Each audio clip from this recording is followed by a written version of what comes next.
Good morning, good afternoon, and good evening. Now, today we have another important, topic here, and we talk about, we have been doing several podcasts for different topics, and today we have selected distributed workforce trend affecting M&A, and we have very special guest today, and her name is Cara Bibbiani. And she is one of the senior directors, part of corporate development team, and she works in US with HP. And HP is known for acquisitions, several acquisitions they have done and they keep doing. And we wanted to really get a lot of information from her about how this, distributed workforce can affect M&A. So over to you, and feel free to give a bit introduction about yourself, the way you would like to do, Cara. Sure. And then we can continue. I will continue with some of the questions which I had to ask you. All right. Thanks, Dharmendra. So, excited to be here.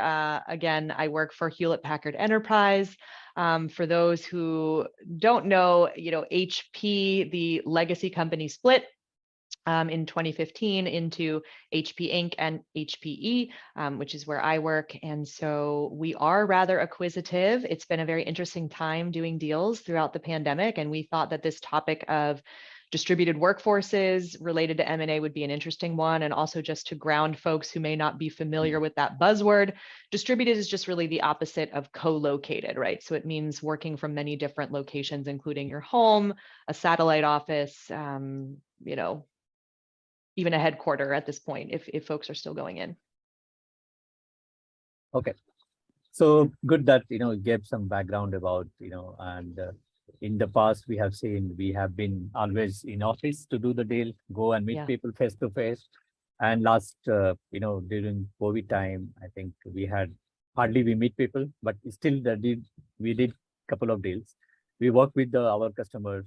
There were, due diligence were happening, remotely. So I think there was this was a good period. Of course, we know how we can do even when you are remote. So my first question to you, Cara, is, in the post-COVID era, what are the common themes around workforce management emerging globally, especially critical to the deal success? Yeah. So, I mean, there's a lot of common themes. The future is definitely hybrid work. We've learned that. I think it's been wildly successful. I think more than any of us had imagined or anticipated. But from a deal perspective, I think you now have to really look at the companies you're buying and how their work model aligns to your own. That's kind of a new thing that you have to be thinking about. If there's a small startup and they're used to being in the office, or they're back in the office now, and you have a company that is decidedly work from home, that's a new thing that you'll have to manage and add into your costing and your planning. I think, as you mentioned, negotiations and diligence are now conducted virtually, and I think much of that is here to stay. It's been pretty successful in my view. We've cut some deal cost, I think, just no longer traveling and some other things. That's going to continue as well. Productivity is higher. That's a real common theme. We know that folks are getting more done and more effectively, which was a bit of a surprise. But then the flip side of that is people have to focus on drawing boundaries, on time management. And so well-being has become a metric that people are tracking, which is a nice thing. Yeah.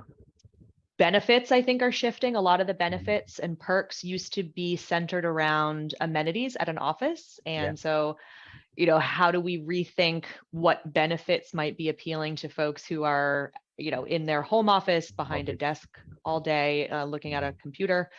And I think probably the most relevant to deals is the theme we've got around the war for talent, right? So there's been a really big shift in what motivates workers and how much power they have now. It's a job seekers market. There's a lot of choice.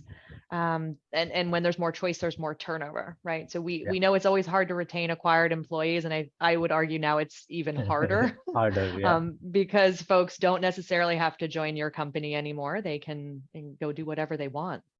Right.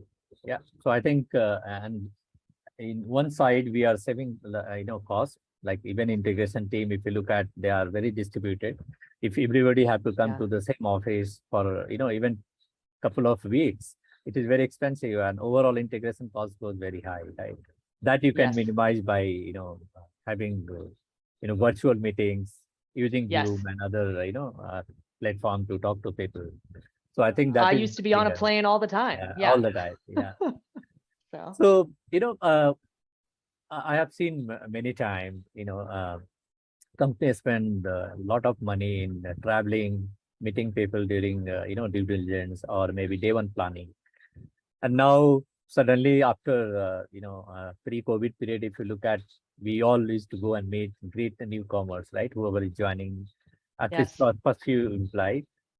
Yes. Now, what is the situation? Because now if you look at, everyone set integration management office. So now my next question to you is, how can IOMO achieve deal success with remote or hybrid teams versus the, pre-COVID period Yeah, where we meet more face to face? it's a great question, and it's a tough Yeah. topic, and I think we're all still figuring it out. Like you said, we used to meet people where they lived and worked, and fly across the world to be with them. I'd walk through their office, I'd have lunch with them. We'd go to dinner after a long day of walk the walls, and all of that is sort of on pause right now, and might not ever return for certain companies. So the rapport and the trust that you used to build is, I think, harder to nurture now.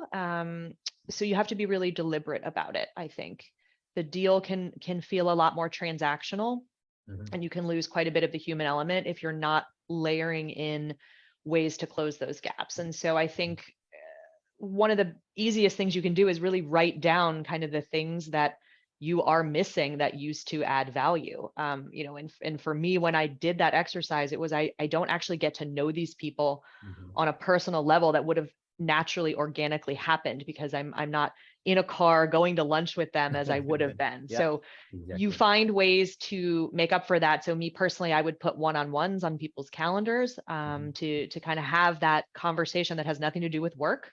Yeah. I think there's other ways that we were trying with the general employee population, like hosting virtual coffee chats. So there's a lot of integration meetings that everyone has to attend, but then there's just a nice coffee chat that anyone can pop into, and it's supposed to kind of replicate the water cooler talk. You can come in and talk about work, life, pets, Yeah. kids, whatever you want. And so those who actually felt like they needed that interaction, would join, and those who were too busy didn't. So, there's lots of little ways that you can focus on that.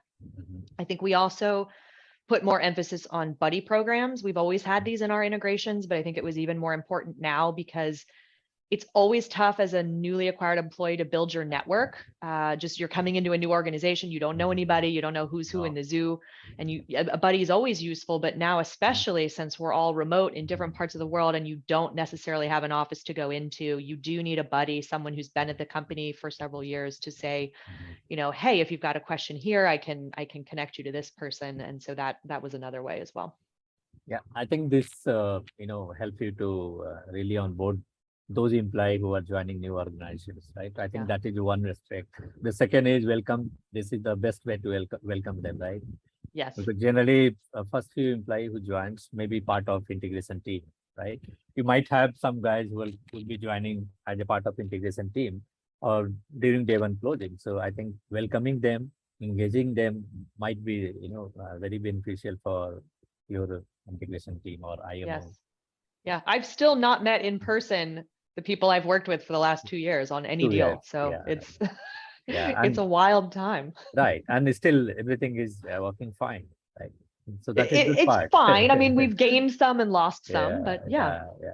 Overall, I think we've been very surprised at how successfully we've navigated this. I think at the beginning of the pandemic, we all thought, how is this going to work? Yeah. Completely virtually. And at least at my company, it's worked out pretty darn well.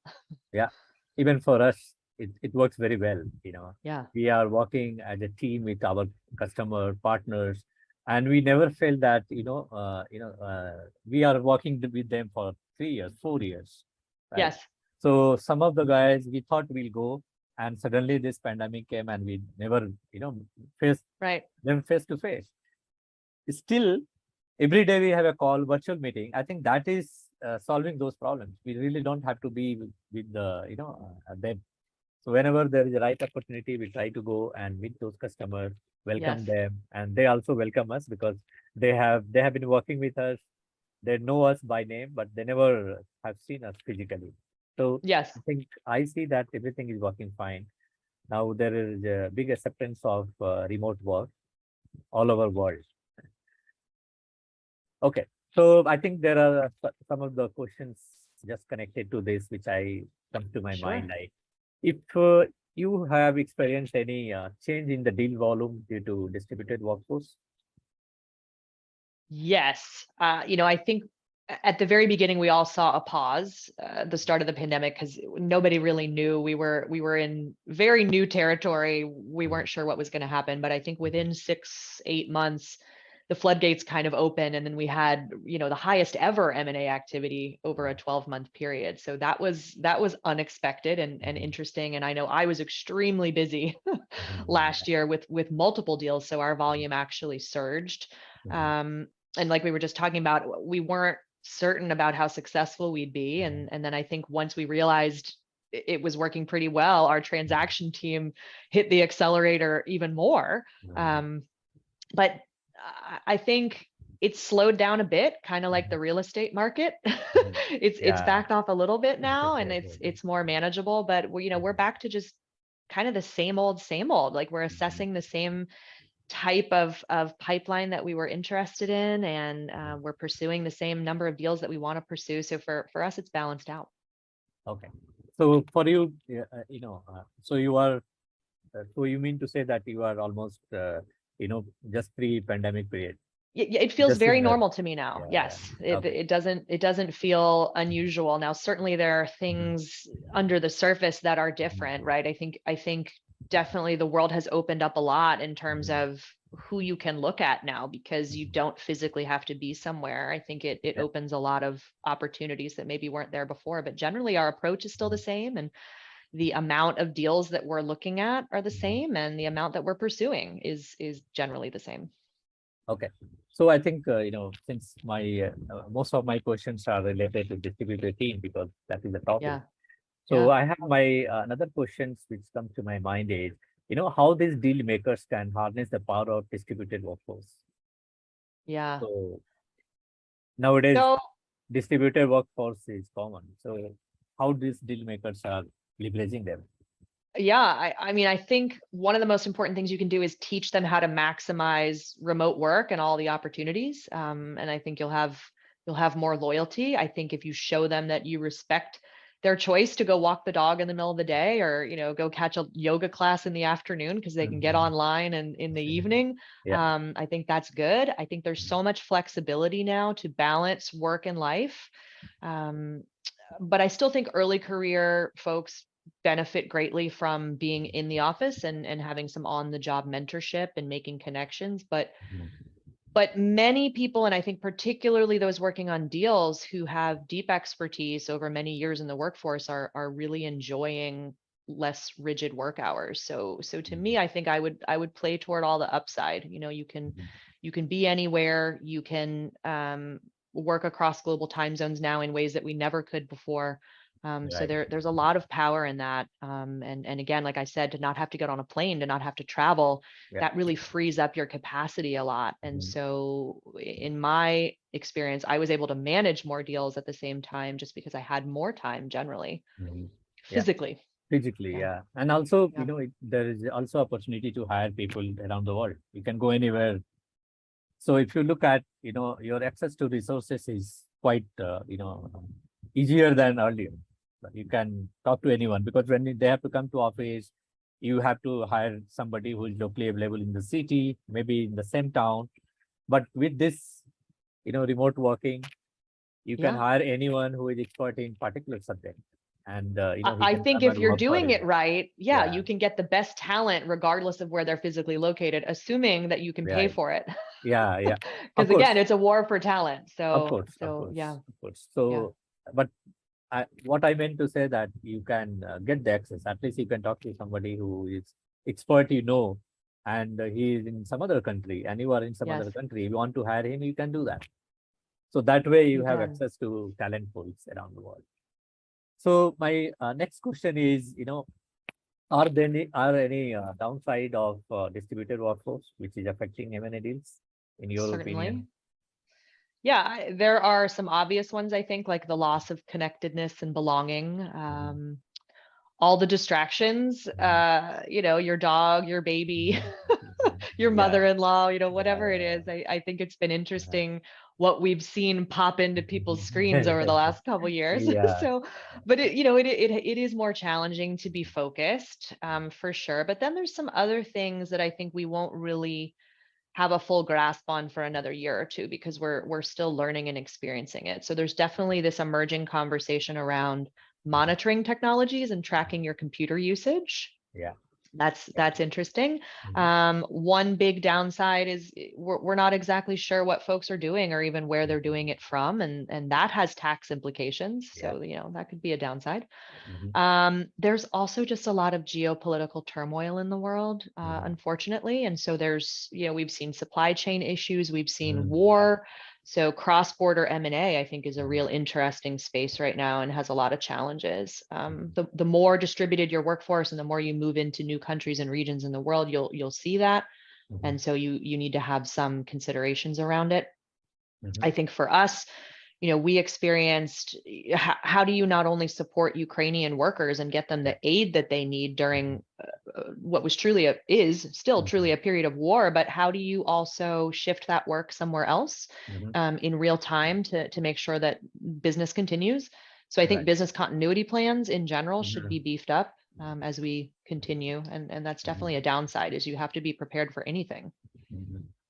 Yeah. So I think recently, due to all these situations, you might have changed your strategies, looking at Yeah, some of the workforce, how to relocate them in different, location, especially when they are working on those area which are affected. We cannot travel, right? So these people yeah. are okay. So you had, some situations where you had a deal, ongoing deals, and you have to move people from those country to other country, or maybe the Yeah. work should be moved to other place to make sure that you are able to manage. Yes. You had so And to do that, you have to have a real solid plan, and yeah. and we didn't because we weren't Okay. expecting it. So Mhm. I think that's why I think it's important to think more about these things Mhm. as we're going into, as I said, different countries and different places Country in the there. world. You have to Mhm. be prepared for what might happen there, Mhm. more prepared than we've been historically, anyway. Okay. So what are your some of the thoughts on evolution of talent retention lever in M&A? Because Yeah. getting a talent, retaining them. So it's first of all, I think there's so much that's non-financial these days. I think everybody knows how to financially Mhm. retain folks in an integration. Yeah. At least I hope those who are listening here understand the broad Yeah. strokes of that. But Yeah. I think the squishier stuff is what you and I were talking about earlier, right? So you can hire from anywhere in the world right now. Mhm. Um, but that also means that they can go work anywhere in the world.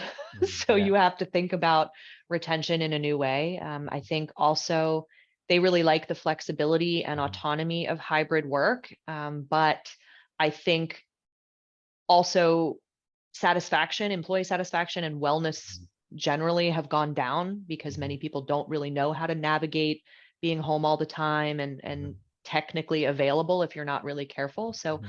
I think wellness initiatives and Yeah. support are a huge way that you can retain people. Mhm. And you also have to figure out really creative, interesting ways to inspire them and engage Mhm. them. And, whether we're talking about employee appreciation days or just Mhm. building fun in at work, there's a lot of that soft stuff you can do. Mhm. So, I think also there's a lot to be said for where your company stands on sustainability, right. on governance, Mhm. on some of these political issues in the world. I think younger generations especially Mhm. really want to hear um, what a company has to say on those topics, and they want to see Mhm. that you've got programs spun up to address Mhm. them. And if you can invest in those things and tell that story when you're doing Yeah. deals, I think that's another way to Mhm. really show who you are as a company and make sure Mhm. that they consider you a company with integrity and Right. commitment to diversity, Commitment. inclusion, and all of those Yeah. things. Yeah. Mhm. Okay, good.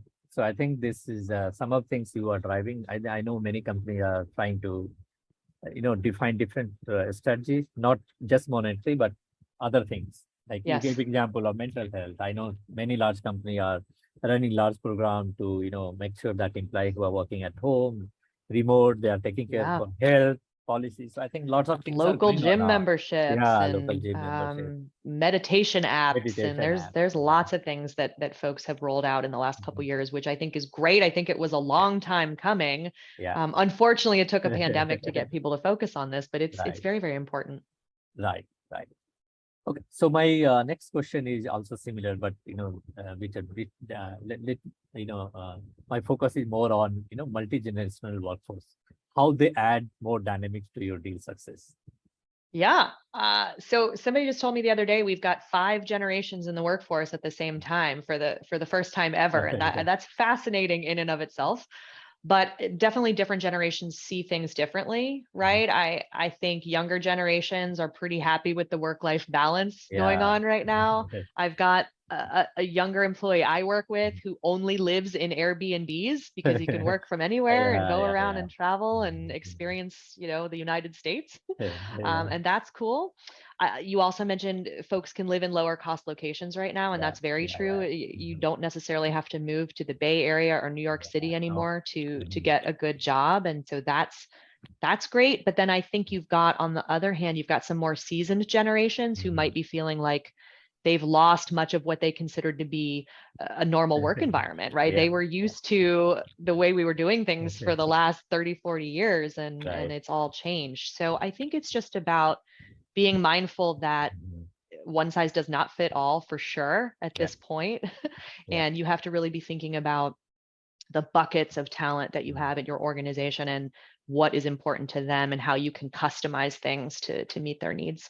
Yeah, I think this is a big change because I remember when we have a day one closing, some of the meeting I used to go, and we have people coming, from across different functions, sharing their knowledge about, if they have completed the due diligence, what are the best finding, what are the best practices. We used Yes. to sit in a room and discuss. Now I think at least we record it, we discuss over phone and all, but at least we continue doing that. So that is Yeah. a good point. I have seen that, most of the company have been, whatever they used to do pre-COVID period, they continue doing now, and in a much better way, and a much organized way.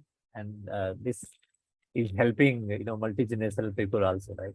Yeah, we have a program Yeah. that we Yeah. coined work that fits your life, which basically Uh-huh. means you work in a way that is good for you and optimal for you. And it may be very different from the way your colleague Other, wants to yeah. work. And whether that means you go into an office 2 days a week or you want to permanently work from home, it's Mhm. it's it's different for everybody. So Yeah, because many companies have, announced they are going to work, half of the workforce will be working from home permanently, those who don't have to come to office, other than yes, factories where people are supposed to come to office, go yes. to factory. Otherwise, people can work from anywhere. Like, so in your case, most of M&A deals, teams, they are all working remotely or how it is?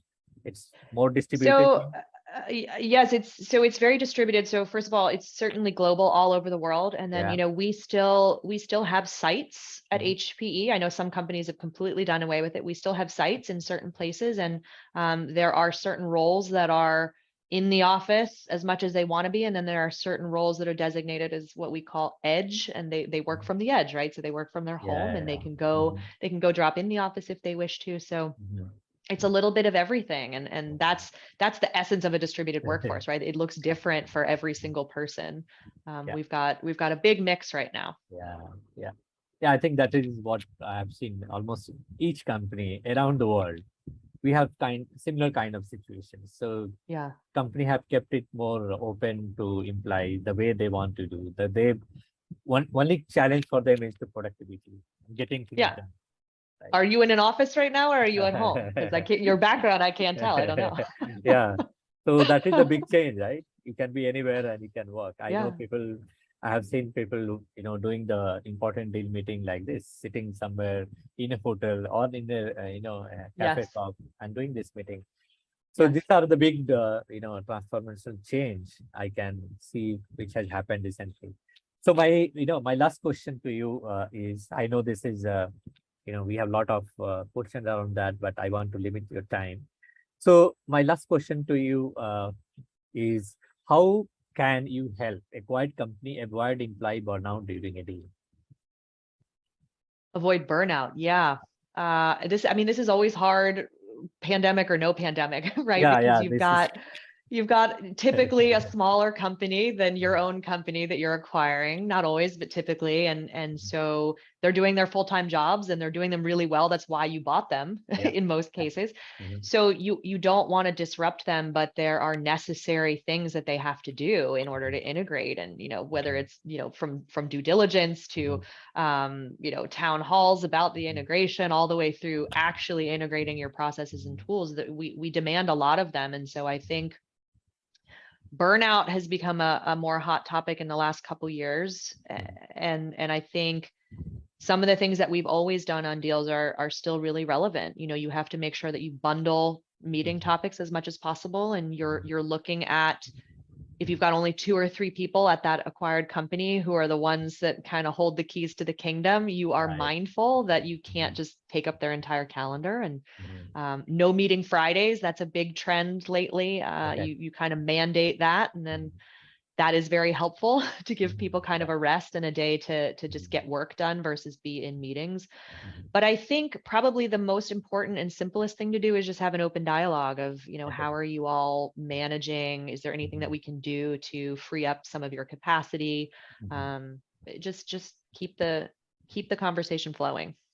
Yeah, I think you brought important point here of keep your communication with those new folks, the Yeah. people to whom who are working as part of your team, asking questions, how you can support them because they all are part of your team, right? So Yes. supporting you, making sure they are, because one way you have challenge of getting things done, the other way you have to balance that the employees are not burned out on by working on a deal, and sometimes there are a lot Exactly. of Yeah. pressure like day one closing, or people are working on 100 days, they have very defined timeline and they try to finish. Of course they cannot finish everything, but Yes. they try to do at least to make sure that they complete day one and move to 100 days, which is Yeah. more critical for the day. And really think about, does that have to be a meeting, or can you work Yeah, on it offline? I think sometimes you just get in this mode of just meeting, more meeting, of, meeting, yeah, meeting, and just really assess, do I actually have to have a meeting? And if I do I really need 20 participants, or do I need 3? So yeah, yeah. Okay, so I think those were my big questions, but I know that you can keep talking on this topic because this is so interesting. And it my is, goal it is. was to have some topics, which are more relevant to our, current ecosystem where people are working remotely, deals are Yes. happening remotely, people are distributed, different multicultural. So now if you look at, deals are happening in different country, there are team who are representing different countries, right? So it's more multicultural deal, you can say, multi-generational deals, Yes. and this is the big change. And I think this I'm very positive that this is going to work in future also, because number of deals companies are doing, and now we are already uh, 2 years back the way we used to do and do M&A deals, we are almost on the same. So I think this type of growth, if you do, having a distributed team, aligning them to the vision, helping them, supporting them to this important journey of M&A deal distribution. I think some of the your advices for our audience. What are the key takeaway for which we can use? Any Other takeaway other or key takeaways. yeah, Yeah. yeah. So, my background is change management. I've always been Uh, a big transformation person. And so I've uh, always believed that with change comes opportunity, and so I would just reiterate that. I think we've all had a real-time exercise in that over the last couple years. It was a little scary and nobody knew quite how it would turn yeah, out, but I think it's brought us so many positives, as you were just saying. There's a lot that we have learned. Um, and adapted to, that I think will be here to stay. And I think, yes, there's downsides, but there's downsides with anything. So my takeaway is just remember how much opportunity comes with change, and what we've learned all together across the world in the last couple of years. yeah. So thanks, Cara, for your time, and hopefully we'll have another episode, and we try Yeah. to bring similar kind of topic which is more relevant for our audience and practitioners, because our goal is to make sure that we learn from each other, and bring this community to the place where we apply those learnings and take some deal discussion to the next level. Definitely. Thanks for having me. Thanks. Thank you. Thanks everyone who have attended. We'll have our recording soon. Thank you.